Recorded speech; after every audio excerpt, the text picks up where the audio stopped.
Greetings, everyone. This is Rob Wilson. I'd like to welcome you to Strictly Art Live, number 58. We're streaming live here from Twitch, Kick, YouTube, IG, and Rumble. Well, I feel like it's been a while since I've done this. I don't know why. Well, welcome. It is Monday, February the 3rd. This is our first live stream in the month of February. We're hitting the ground running. A lot of crazy things going on, including something else that has been brought to my attention. Well, I did kind of forewarn it prior to this live stream. I had mentioned, with new administration, new policies, new changes in shipping rates, things of that nature. Well, it seems like that's all about to become a reality and really fast. So stay tuned as we cover a little bit of that. We got more Superman talk because it just seems to keep turning more and more into a clown show. Clown world galore. We're going to cover that. We also got Solo Leveling, Season 2, Episode 5, Dragon Ball Daima, Episode 16. I believe it's 16, yeah. Picking button, taking names, and I'll be drawing. I am recovering from a very tough weekend. Not just for working, but for being under the weather. So bear with me. Bear with me, please. That is all I can ask, and I will give to you what I have today via my best at the percentage that I'm at. So, in case you're new to this, I am a comic book artist. I'm working on my own comic book as we speak right now. This is one of the panels called VKP. It will be coming to you soon, hopefully with those rates not too high. So you can purchase and enjoy this among all the other new comics you may give a chance to. I have made a previous comic already, trial run of this. It was more anime style. However,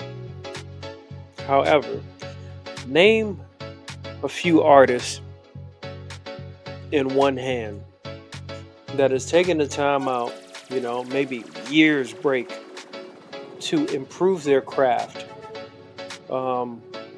such as myself. I'm not bragging, but hey, I put in the time.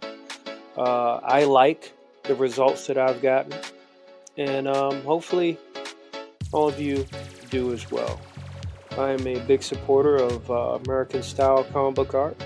I just got sidetracked a little bit in my youth watching anime, but nonetheless, my origin story is I have come home. Now, starting off, we're going to go ahead and deal with Solo Leveling while that's still fresh in my mind. Stay tuned. You can find all of my artwork, stuff for the latest updates, the latest live streams. You can even donate, support my work, however way you will or choose to or can. Also, you can buy my artwork. It's available at the crawler below, linktree/RWARTS. That's Rob Wilson Arts. That's what RWARTS stands for. So, we're going to go ahead and get the ball rolling. Yeah, stay tuned. And we'll kick the show off with Solo Leveling.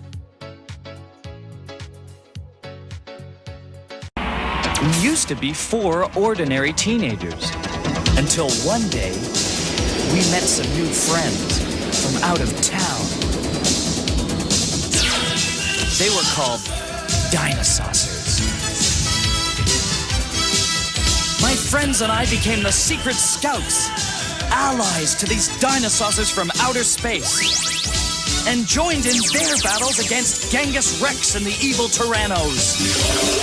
The Dinosaurs are leaving, Bossasaur! Well, follow them!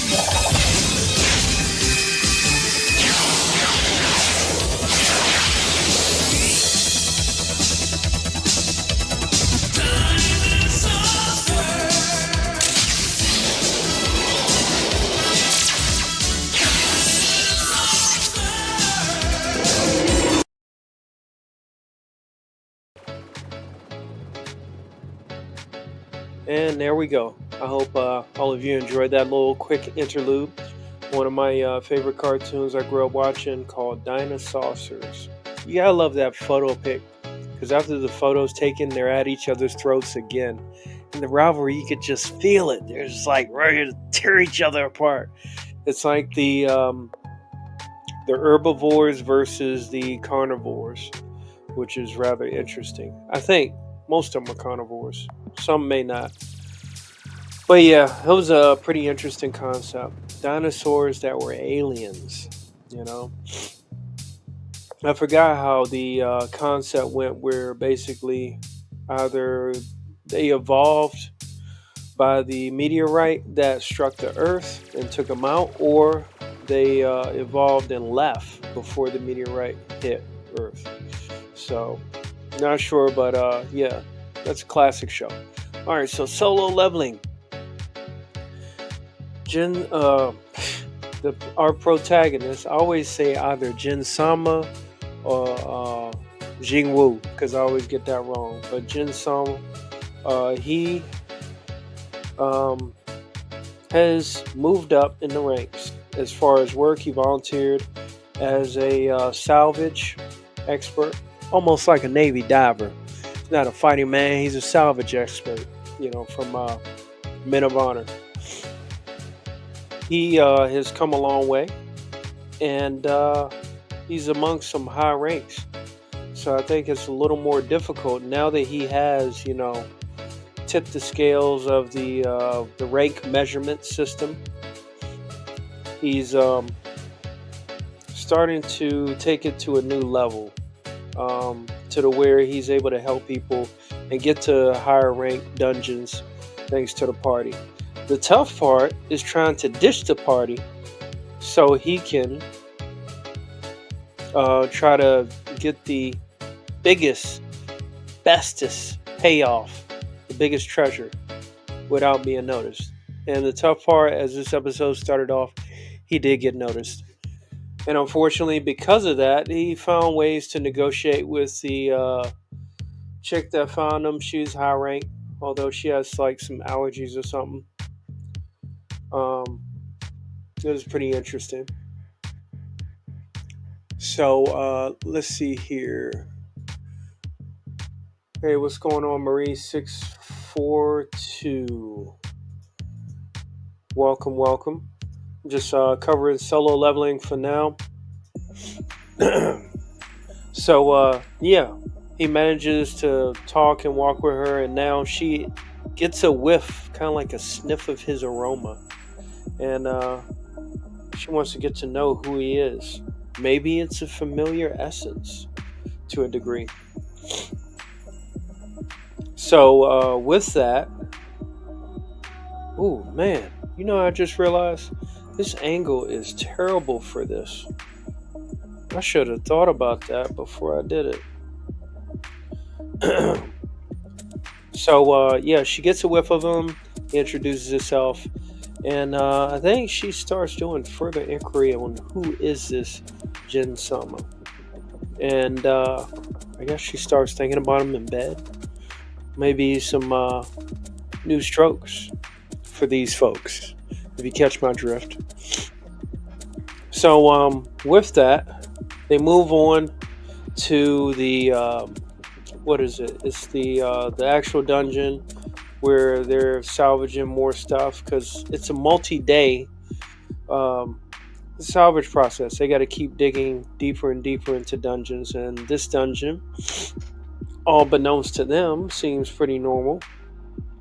The rest of the team ends up fighting and clearing the pathway, and the salvage guys, it's a whole team of them. It's not just Jin Sama. The salvage guys, they actually look forward to seeing him at work because they know how dependable and strong of a worker he is, the whole nine. And it gave him flashbacks of the whole team he was part of. It was interesting, kind of surreal, realizing how far he's come. And this kind of like being a game-based anime to a degree, even though the game mechanics are happening in real life. That's pretty traditional, where the main protagonist kind of looks back at how far he or she has come, where they've come from. So, this dungeon, as I said, the team, they're chopping away at enemies, and then they start running into the heavy hitters. I'm talking about ogres, orcs. I'm talking about not just green orcs. And I'm telling you, with this anime, for some reason, they have a tendency to have some of the best designs for characters. And it's not always going to be some low level. Like, they off the break. Red orcs. 3 times the size of the team. Carrying heavy weaponry. Just hulking in mass. Absolutely, threatening and ominous. And they have some struggles, to the point where Jinsama actually has to utilize some stealth and start shanking ankles, which is pretty funny because where he learned that stealth technique was from the guy that shanked his ankle, but he was able to full recover. Very masterful technique. So that turned the tide of the battle more in the team's favor, and they got to a point where the portal was, I guess, red or something, and the mages or the magic users, they try their best to try to open it up, and just to no avail. Wasn't happening. And then they started to take on damage. So we got a fresh new set, or maybe resurrected orcs that came up, and they had a leader. One of them that actually went into almost like a type of berserk mode, or maybe possessed by the system. And they had a conversation with the team leader that seemed to have led to a type of negotiation. And that's pretty much where we got to on that. I thought it was interesting. We'll see. His secret wasn't discovered. He was able to move around stealth-wise without people noticing. And so far, so good. It seems like something he can keep going at. But I guess maybe they have to reach a certain requirement in order to go to that portal. And maybe it wasn't an exit portal. Bear with me, guys, because unfortunately I didn't have any subtitles when I was able to watch the episode. But, like I said, I made it work. That's the thing. May not be the best, may not be the brightest, but we're going to make it work. That is my motto for 2025. And I'd say this is a pretty solid episode. It was a good combination of recollection, conversation, negotiation. What else? And action, of course. You got to have all those elements. So once again, solo leveling does not disappoint. I thought I saw maybe an advertisement or a notification somewhere that Kaiju number 8 may be back or coming back soon. I mean, after all, it is, the new year. It's a whole new year, new season, or second half of the season. And I'm running and gunning for that My Hero Academia. I think it's like season 15. I want to get the second half of that season to see how it turns out. So yeah, like I said, solo leveling, solid as usual. I got no complaints. On a side note, I will say I think I'm going to go back and watch, this is on a Marvel note, I'm going to go back and watch season 1, all the episodes of Daredevil. So that way I can be ready and caught up when it comes out in March, I believe. Because it's already February, It'll be here before you know it. Don't underestimate the timeline of 2025. It is ruthless, I promise you. Punxsutawney Phil's already seen his shadows, so we got more winter coming our way. Get ready. And it was just starting to warm up too. So it is what it is. That's just the way of the biz. All right, so we're going to take another quick interlude, and then we're going to talk about Dragon Ball Daima, and then after that, Superman. Be right back. And grab your favorite drink, kick back, relax, or go back to work. I'll be here for you. You can always watch a replay.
distant time and faraway place, the planet of New Texas floats deep in space.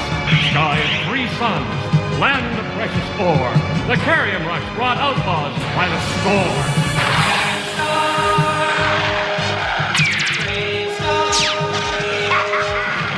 And one day, a lawman appeared, with powers of hawk, wolf, puma, and bear. Protector of peace, mystic man from afar, champion of justice, martial brave star.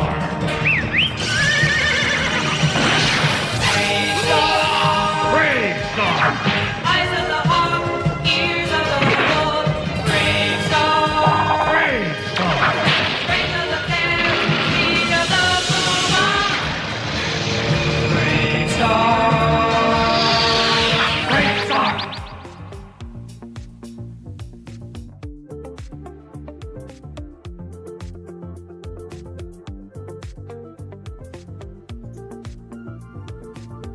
Man, that Flamin' Hot Cheetos kick was no joke. I'm telling you.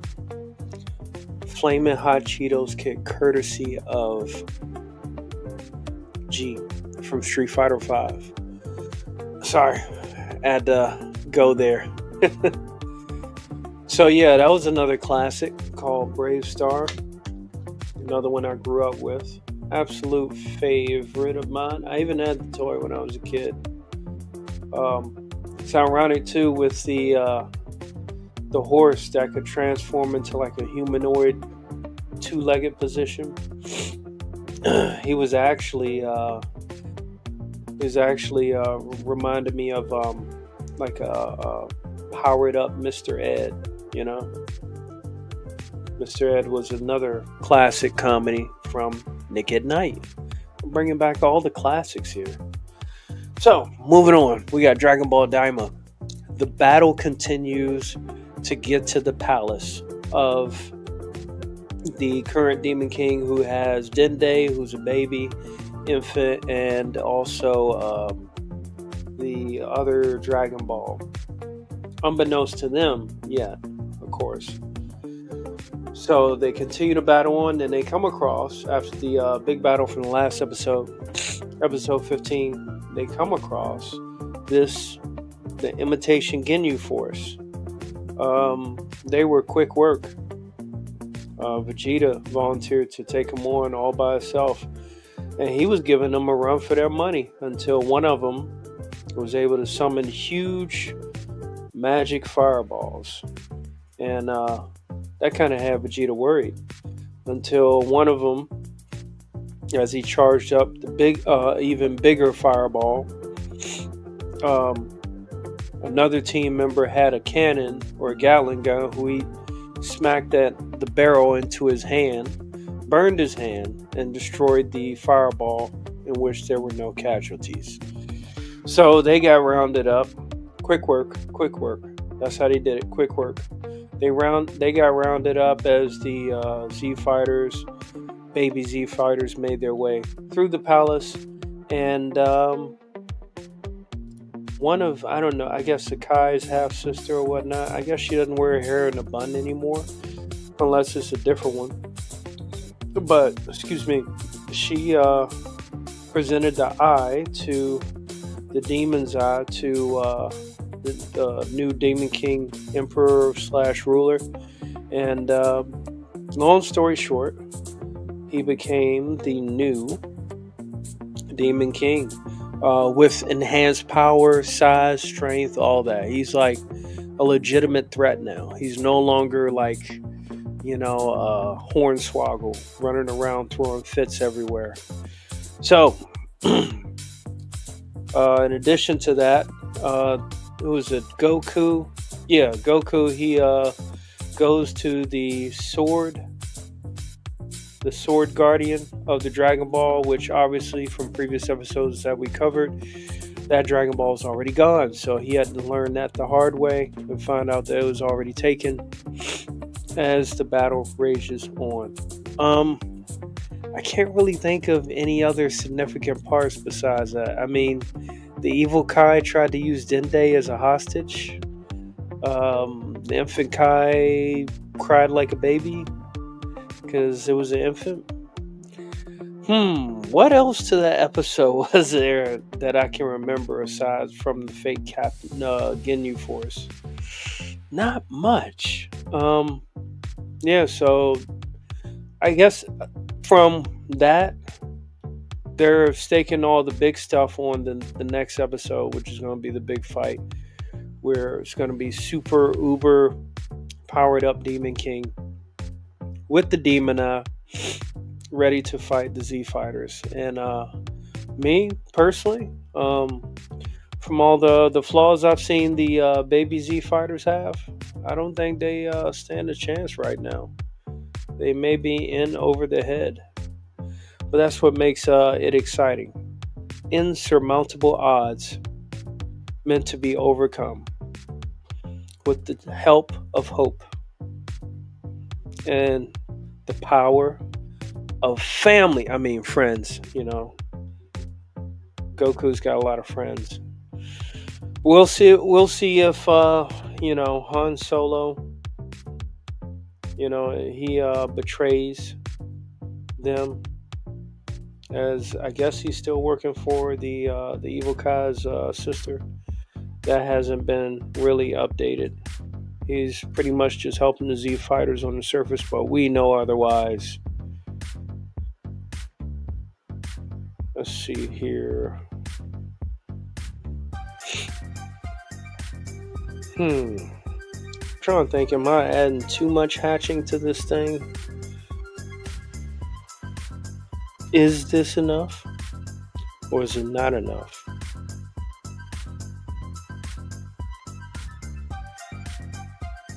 Scale back a little bit on this here. Alright, so yeah. That's it for Dragon Ball Daima. Very simple episode, pretty much to the point. Everything's been pretty much just building up to this, and that's what we got. So let's see you next.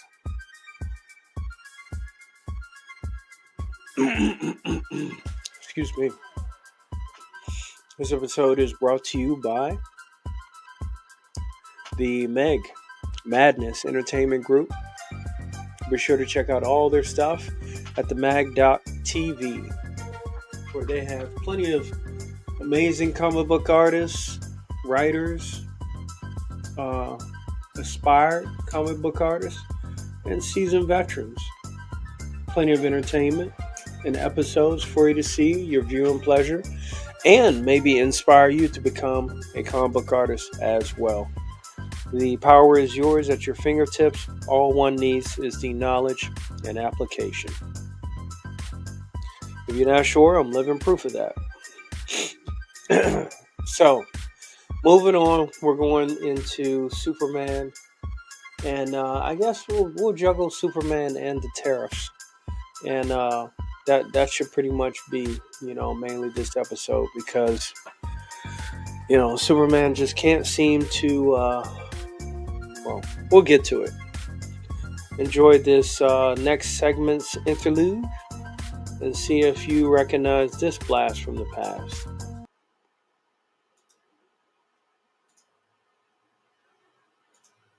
Cops, Central Organization of Police Specialists. Fighting crime in a future time. Protecting Empire City from Big Boss and his gang of crooks.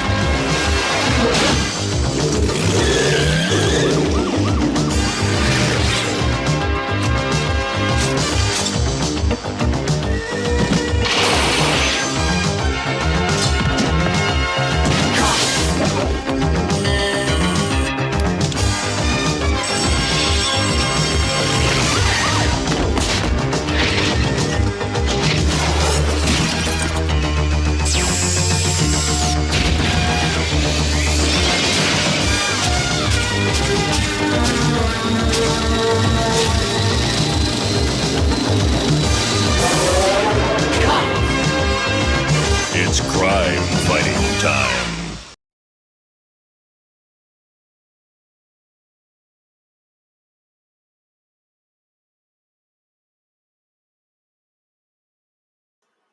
Now, if that's not classic, I don't know what is.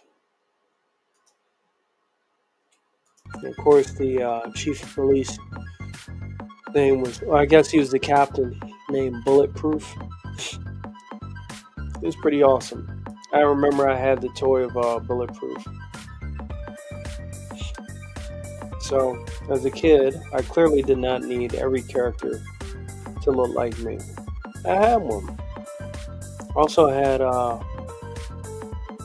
another one. I think he was like the hyena or something like that. It was only in a few episodes, but his character design was amazing.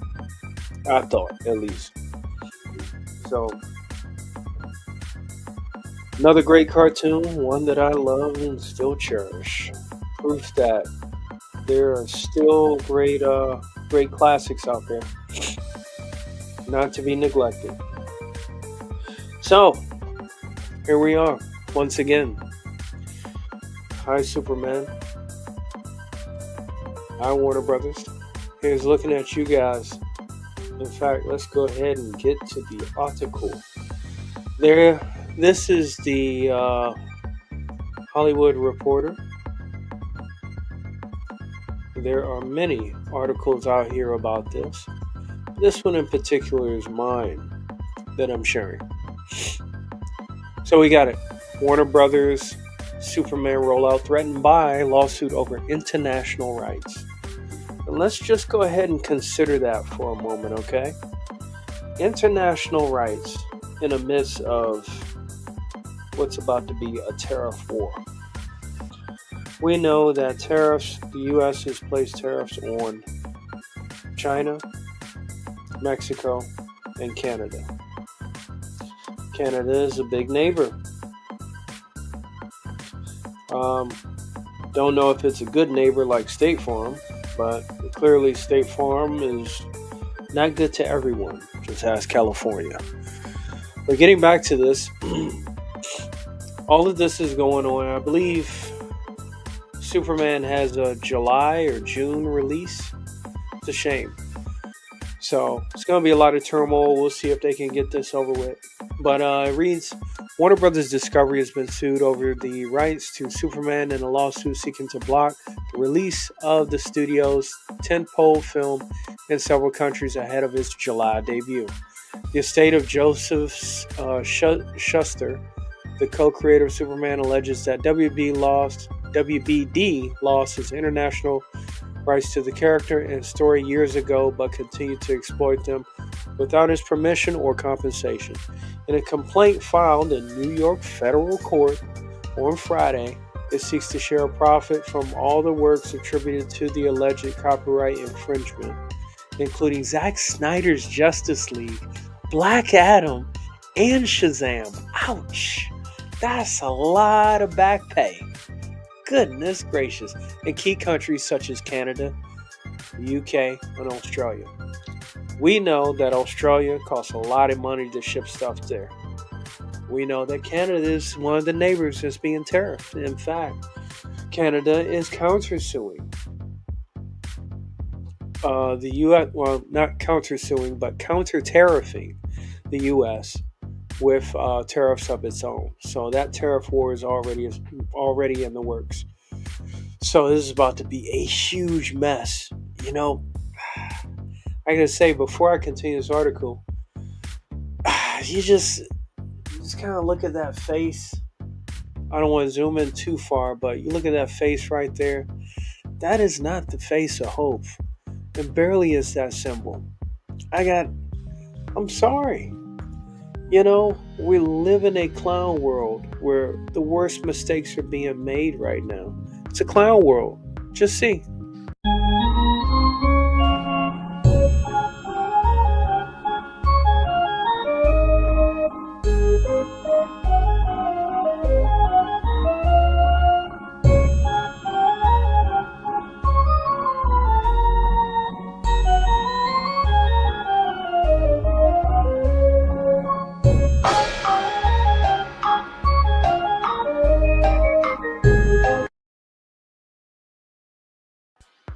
You know, and I'm much of a guy where like, hey, push to achieve your dreams, but these dreams ain't dreaming. You know, they're just not working. So, continuing on, in a statement, WBD said, "We fundamentally disagree with the merits of the lawsuit and will vigorously defend our rights." Okay? The legal action marks a potential hitch in WBD's rollout of Superman, which arrives July 11th as the first solo movie. That's wrong. First solo movie for the character in more than a decade since Man of Steel. It's not a solo film. It's just not.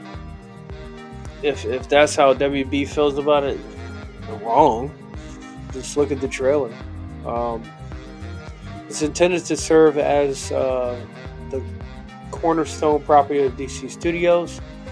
Co-chiefs James Gunn and Peter Safran, who have planned a slate of projects around the movie, and were hired by WBD chief executive David Zaslav with a mandate to reinvent the DC universe. DC's ownership of Superman dates back to the 1938, where writer Jerome Siegel and Shuster, a graphic artist, sold their rights to the character and story for $130. The hero's first appearance under DC's banner was in Action Comics #1, which detailed his backstory, secret identity as newspaper reporter Clark Kent. And powers of super strength and speed, his first time fly came in 1943 in Action Comics number 65. Since then, it's frequently been targeted of litigation, starting in 1947 when the duo sued to invalidate DC's ownership of the rights to Superman. The case settled with a $94,000 payout to Shuster and Siegel to resolve the case. Under copyright law, Shuster would typically be able to reclaim his domestic rights to Superman under a provision in intellectual property law that allows authors to claw back ownership of their works after a certain period of time. But his sister and brother reached a deal with DC in 1992 that terminated that right in exchange for $25,000 per year. A federal appeals court later upheld that determination. This time, Shuster Estate looks to take advantage of UK copyright law, which automatically terminates copyright assignments 25 years after an author's death. By its thinking, it reclaimed the rights to Superman in 2017 since the graphic artist died in 1992. Oof. Also at play, possibility that Shuster's sister didn't have the authority to bind the estate to the agreement that purportedly surrendered its right to terminate DC's ownership of Superman. In that case, the court stated that the issue is a complex one and punted on deciding it. The lawsuit claims infringement of copyright law in the UK, Australia, Canada, and Ireland. It seeks a court order barring further exploitation of the international rights to Superman, allegedly owned by the Shuster Estate, which is represented by powerhouse copyright termination lawyer Mark Toberoff. Now, before I comment on this state of affairs, we're going to take a quick break. Be right back.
All right, we're back because I got some words for that. What's going on, Levi Skeen? He says the Superman saga has become a better story outside the comics and movies.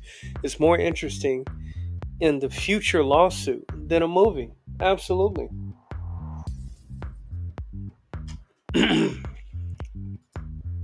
Also, that solo movie is basically Superman and the Justice Society of America. Right. Like the fact that they said that, like, obviously this article, they're not big lore enthusiasts. They just kind of like, hey, the movie's called Superman. That's what it's about. That's it. So unfortunately, That's all we know. We're going by this is Superman's first time back since Henry Cavill, which I'm surprised they didn't mention him at all. I'm sure WB wanted to keep the spotlight on Corn Sweat, which clearly the spotlight is definitely on him, but probably not in a good way. On him, but probably more on James Gunn than Corn Sweat. And I know James Gunn is sweating right now. He is sweating like a Jordan Peele meme. Just sweat dripping down his face while he's got a straight look. Creature Commandos was a bust. It was an absolute joke. I didn't even know the original material, and I knew from what they put in it, it was absolutely terrible.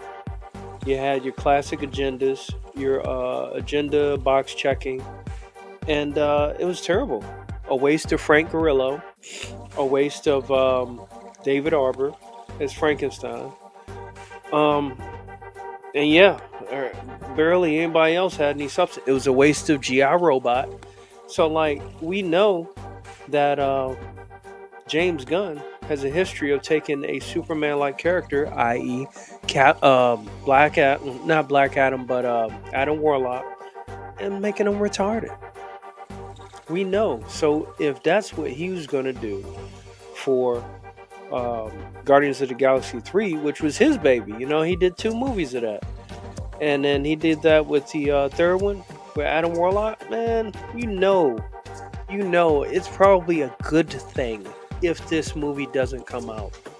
It's probably a good thing if this movie gets delayed, because there are too many bad signs that lead to a average or to below average movie with all the drama that it's undertaken. I mean, maybe the drama could drum up some controversy, but it's not looking good, man. It's really not. This is not how you get good press for a movie called Superman. Like, it just doesn't work. Who is this guy? Yeah, I don't know who that was, but we're putting codes in the chat. Folks got to go. We're not playing that game anymore.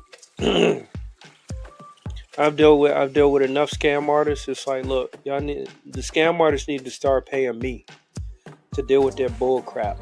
How about that? Deal with that, Jack. You know what I'm saying? But yeah, this is an absolute mess. Absolute mess. And again, it's not going to help with the increase of price, because Canada's price is about to go up.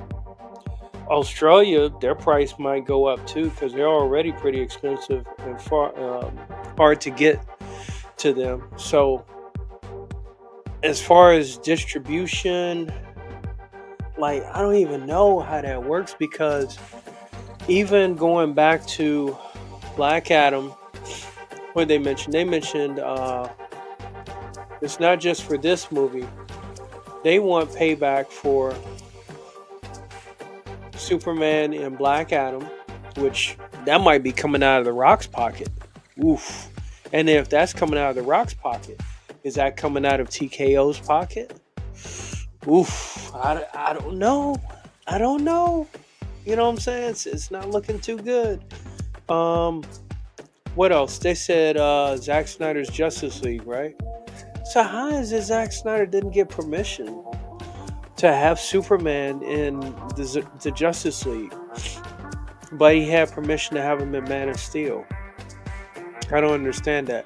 Maybe the 4-hour edition Justice League, that's the one that Shuster's trying to get Shuster's estate's trying to get their cut for. Maybe. But good Lord, this is absolutely amazing.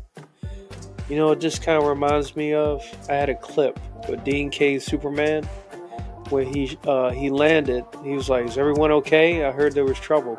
Next thing you know, the FAA starts asking him questions.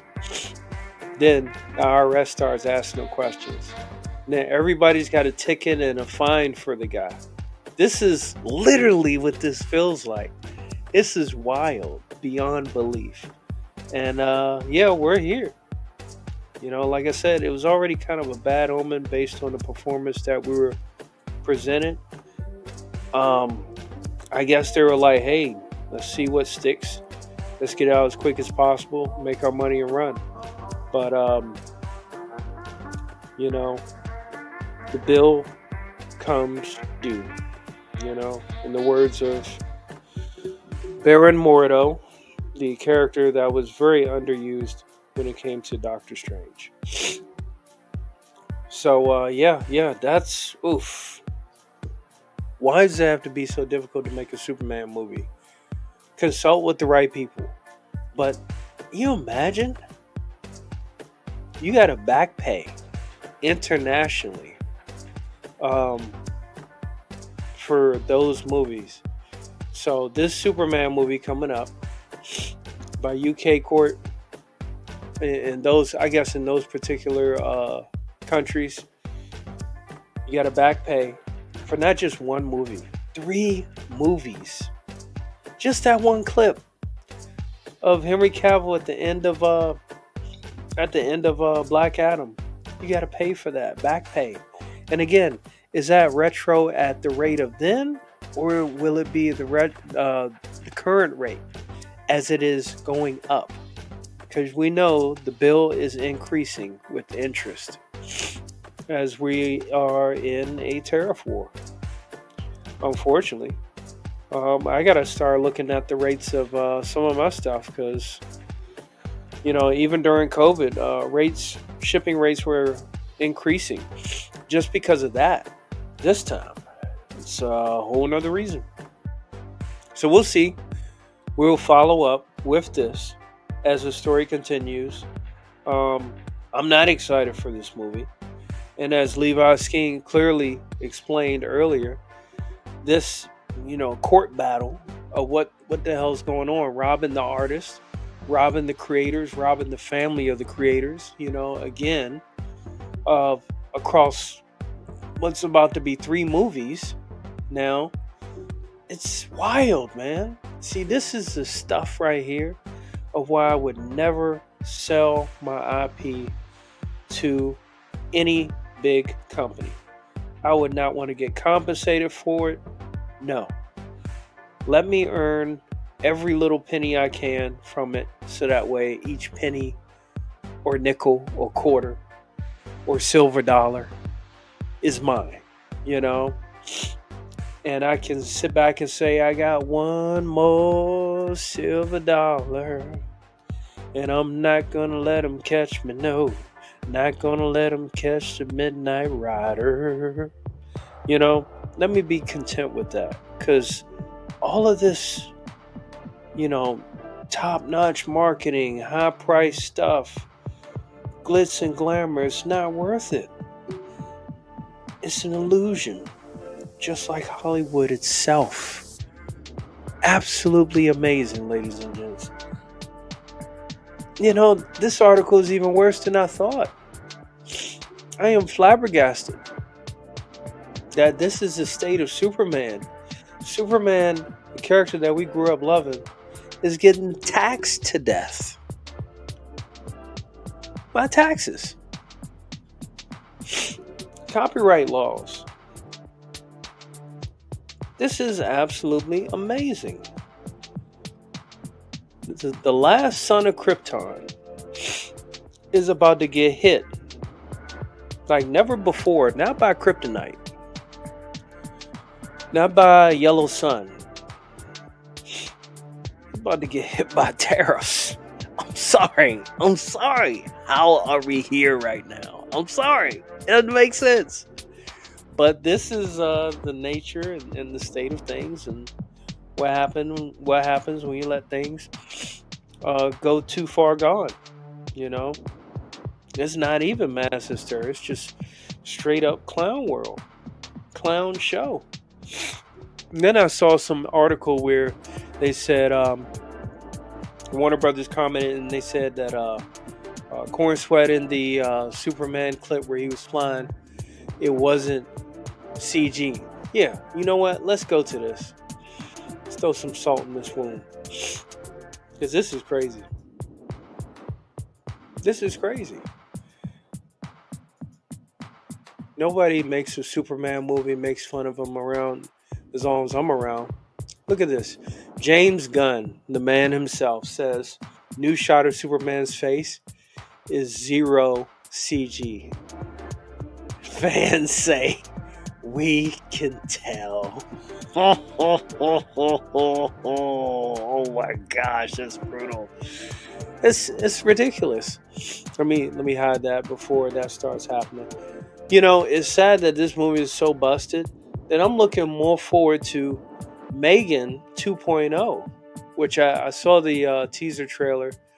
The first movie, this is one of the movies that got that where YouTube they struck my channel, and I did a pretty interesting breakdown back when I was doing live streams specifically to review movies, but I don't do that anymore because you know YouTube's always looking for a reason to tax me,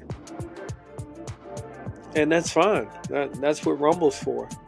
You know, I am thankful for Rumble, the alternative source. So, as we pretty much wrap up this show here, oh shoot, it switched on me. I don't know how to use my own equipment. As we prepare to go ahead and wrap up this show, let's keep 3 things in mind. Japanese anime is still winning. Sorry but not sorry. Solo Leveling, Season 2, killing it. Dragon Ball Daima, even though I'm not that big of a Dragon Ball fan. My love for Dragon Ball pretty much died with the Cell games. That was my favorite part of Dragon Ball. I like Super, you know, Tournament of Power. Who didn't, right? It was lots of mindless violence. So, yeah, Japan's still winning. Superman's being taxed to death. Superman's in court, ironically. You know, you remember Justice League, yeah. He showed up at the Capitol for a hearing. Seems like that scene is still a continuum. Only this time it's going to world court. Absolute madness. Warner Brothers can't get it right. Have they gotten it right since Richard Donner? Man, he was a blessing to them. You know, Richard Donner went from Superman to Lethal Weapon. He just had gifts that kept on giving. You know? I think he did one of the Wolverine movies that had like almost every line in that movie. The Wolverine, even though that movie pretty much sucked, that movie had almost every line in that movie was fire. Liev Schreiber as Sabretooth was fire. Top-notch stuff. It's like the type of movie you don't forget. Even if you may not be a big Wolverine fan, everything was placed so well in that movie. Richard Donner. You know.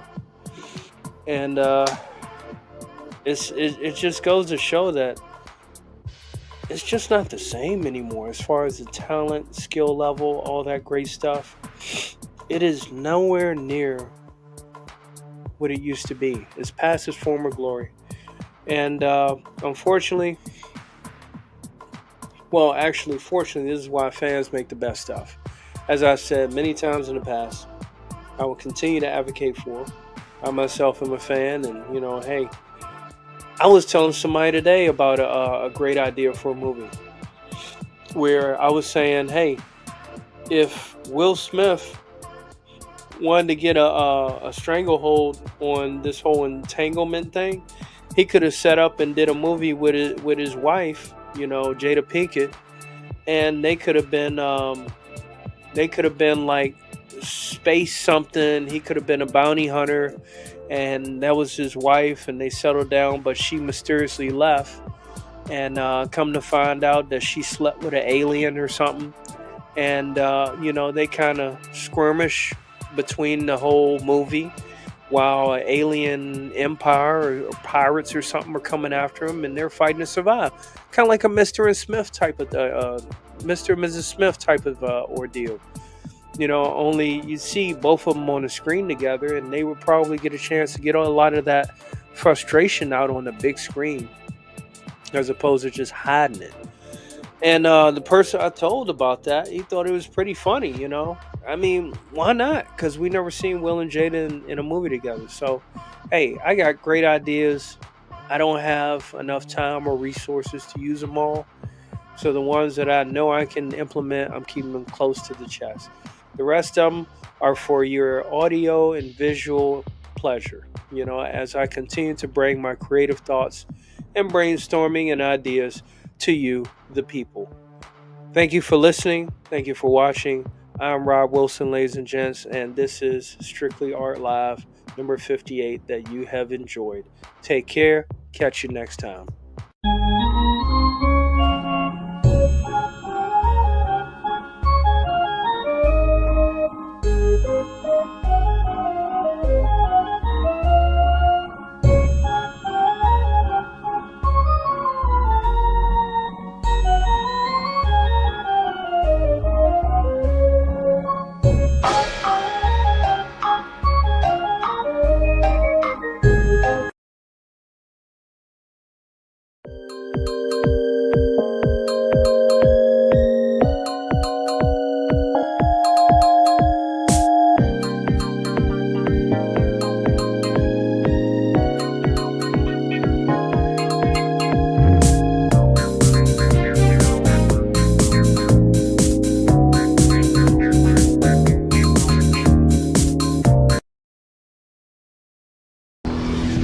Some motherfuckers are always trying to ice skate uphill.